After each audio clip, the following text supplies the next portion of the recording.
মদিনার বাজার দিয়ে নবীজি যাচ্ছেন, নবীজির একটা ওট পছন্দ হয়েছে। তো নবী ওটের মালিকের কাছে গিয়ে জিজ্ঞেস করলেন, ভাইয়া এই ওটটার দাম কত?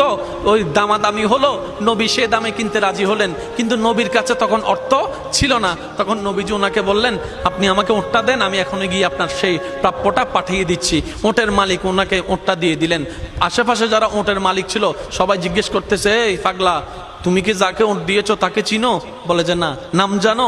বলে যে না। পরিচয় জানো? বলে যে না। ঠিকানা জানো? না। তো তুমি যে ওটটা দিয়ে দিলা, উনি যদি ওটার টাকাটা না ফাটায় তখন তো তুমি লসের মধ্যে চলে যাবা। সে ওটের মালিক বলে, এত সুন্দর নুরানি চেহারাওয়ালা কখনো বাটপার হতে পারে না, কখনো চিটার হতে পারে না, কখনো মিথ্যুক হতে পারে না।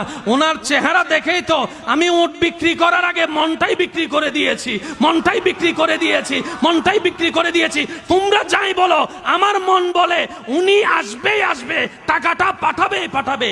এই কথা বলতে না বলতে কিছুক্ষণ পরে নবীজির একজন সাহাবা এসে বলছেন, একটু আগে একজন ওট নিয়ে গিয়েছেন, কাছ থেকে ওটের মালিকটাকে একটু দেখতে চাই। উনি বলে যে আমার থেকে।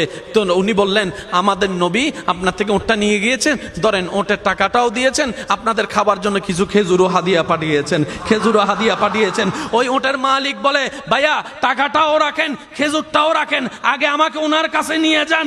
আমি ওট বিক্রি করি নাই, আমার দিলটাই বিক্রি করে দিয়েছি।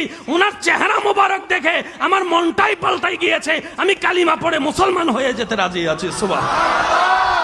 जिसका कोई सानी नहीं वो नबी हमारा है, मुस्तफा की अजमत का हद ही ना किनारा है। आशिक बोले, लम याति नजीर कफी नजरिन मिसले तुना शुद्ध पैदा जाना। চিৎকার দিয়ে বলেন না সুবহানাল্লাহ।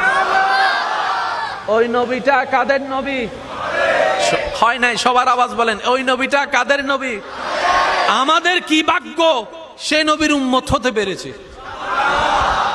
আর একটু জোরে।